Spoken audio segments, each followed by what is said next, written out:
Good evening students, welcome to our channel UGC NET political science.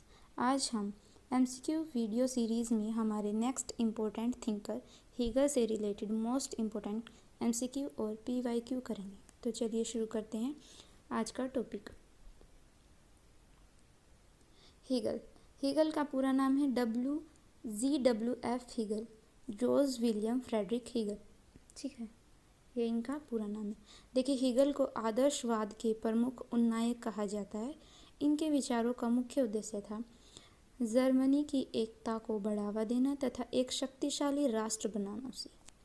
ठीक है, हमारा आज का फर्स्ट क्वेश्चन है, हीगल का जन्म कब हुआ? 1772, 1770, 1781, 1780। तो इसका राइट आंसर होगा 1772। 1772 के में जर्मनी के स्टुटगार्ड में इनका जन्म हुआ। ठीक है, और 1831 बर्लिन में हेजे की बीमारी के कारण इनकी मृत्यु हो गई थी। नेक्स्ट, तार्किक ही वास्तविक है, वास्तविक ही तार्किक है, यह कथन किसका है? Hobbes, John Locke, Hegel, Rousseau. तो इसका राइट आंसर होगा हीगल। नेक्स्ट, यह कथन किसका है? नैतिक स्वतंत्रता राज्य के प्रति संपूर्ण निष्ठा के पालन में निहित है। J.S. मिल, हीगल, हॉब्स, जॉन लॉक। तो इसका राइट आंसर होगा हीगल। हीगल ने कहा था कि नैतिक जो स्वतंत्रता है राज्य के प्रति संपूर्ण निष्ठा के पालन करने में ही निहित है। नेक्स्ट, जो मुक्तिमूलक है वह वास्तविक है तथा जो वास्तविक है वह मुक्तिमूलक है, यह किसका कथन है? John Locke, Rousseau, Hegel. तो इसका राइट आंसर होगा हीगल। हीगल के द्वारा कहा गया है। नेक्स्ट, हीगल ने किसे सर्वश्रेष्ठ बताया है? निरंकुश शासन, लोकतंत्र, धनिक तंत्र, संवैधानिक राजतंत्र। देखिए, जो हीगल हैं उन्होंने 3 प्रकार की शासन प्रणालियों का वर्णन किया है। ठीक है, तो उन्हें सर्वश्रेष्ठ कौन सी प्रणाली को बताया है? तो इसका राइट आंसर होगा संवैधानिक राजतंत्र। हीगल ने संवैधानिक शासन प्रणाली का समर्थन किया है और संवैधानिक राजतंत्र को सर्वश्रेष्ठ माना है। नेक्स्ट, राज्य और नागरिक समाज के मध्य संबंध परस्पर पूरक और विरोधाभासी दोनों हैं। यह कहना किसका है कि राज्य और नागरिक समाज दोनों एक दूसरों के पूरक भी हैं और विरोधाभासी भी हैं? प्लेटो, अरस्तु, हीगल, रूसो। तो इसका राइट आंसर होगा हीगल। नेक्स्ट, हीगल की स्वतंत्रता कैसी है? नकारात्मक, सकारात्मक, दोनों, कोई नहीं। देखिए, जो हीगल ने स्वतंत्रता संबंधी अवधारणा दी है उसका स्वरूप कैसा है? तो इसका राइट आंसर होगा सकारात्मक। हीगल ने प्रतिबंधों को उचित माना है। नेक्स्ट, हीगल ने युद्ध को कैसा माना है? नैतिक, अवैयक्तिक, अनैतिक, 1 और 2 दोनों। तो इसका राइट आंसर होगा फोर्थ, 1 और 2 दोनों। उन्होंने युद्ध को नैतिक और अवैयक्तिक दोनों माना है। ठीक है,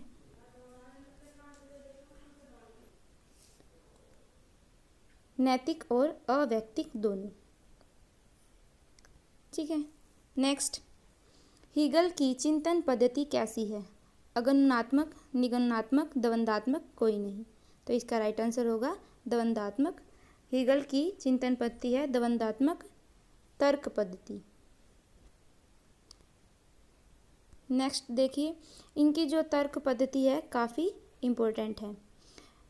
हीगल ने विकास की प्रक्रिया के 3 चरण बताए हैं, वाद, प्रतिवाद और संवाद। देखिए, वाद है, वाद, प्रतिवाद और संवाद। जो प्रतिवाद है वो वाद का विरोधी है। ठीक है, और जो संवाद है वो वाद और प्रतिवाद का श्रेष्ठ रूप है। ठीक है, वाद कोई विचार है जिसका विरोध प्रतिवाद के द्वारा किया जाता है और संवाद में उन दोनों के सर्वश्रेष्ठ गुणों को रखा जाता है। ठीक है, एग्जाम्पल दिया उन्होंने कि जो परिवार है वो वाद है। ठीक है,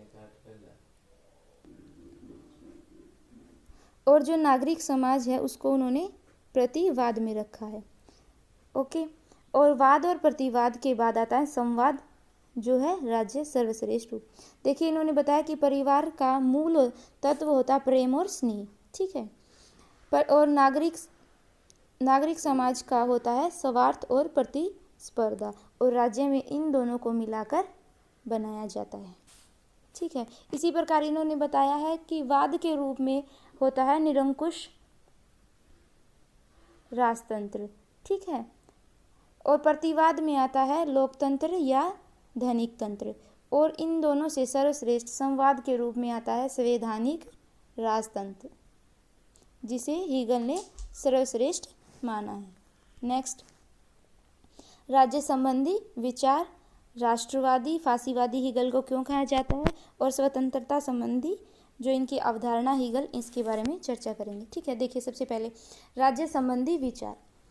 देखिए होब्स, लोक रूसो द्वारा दिए गए जो सामाजिक समझौता के सिद्धांत था, हीगल ने इसको अस्वीकार किया है, ठीक है। इनका मानना है कि राज्य का विकास हुआ है, ठीक है, राज्य की प्राकृतिक आंगिक है, राज्य धरती पर ईश्वर का अवतार है। देखिए हीगल ने ईश्वर के लिए सार्वभौमिक आत्मा शब्द का प्रयोग किया है।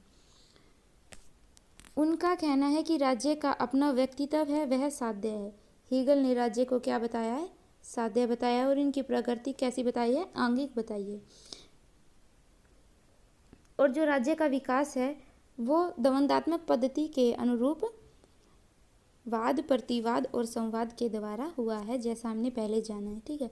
राष्ट्रवादी, देखिए हीगल को राष्ट्रवादी इसलिए कहा जाता है क्योंकि हीगल ने राष्ट्र को सर्वोच्च संगठन माना है। उनका कहना है कि राज्य सबसे ऊपर है और सबसे महत्वपूर्ण है। और फासीवादी, हीगल को फासीवादी इसलिए कहा जाता है क्योंकि इन्होंने अधिक महत्वपूर्ण जो स्थान दिया है वो राज्य को दिया है, ठीक है। इसी कारण हीगल को फासीवादी विचारकों का प्रणेता भी कहा जाता है। स्वतंत्रता संबंधी अवधारणा है जो हीगल की, देखिए इनकी बुक है elements of philosophy of rights, जो 1821 में लिखी गई थी, ठीक है। इसमें इन्होंने राज्य की आज्ञा का पालन करना ही स्वतंत्रता कहा है। उन्होंने प्रतिबंधों को स्वीकार किया है, और हीगल ने कहा है कि स्वतंत्रता सकारात्मक है। यहाँ पर उन्होंने स्वतंत्रता संबंधी अवधारणा में अधिकारों की अपेक्षा कर्तव्यों पर अत्यधिक बल दिया है।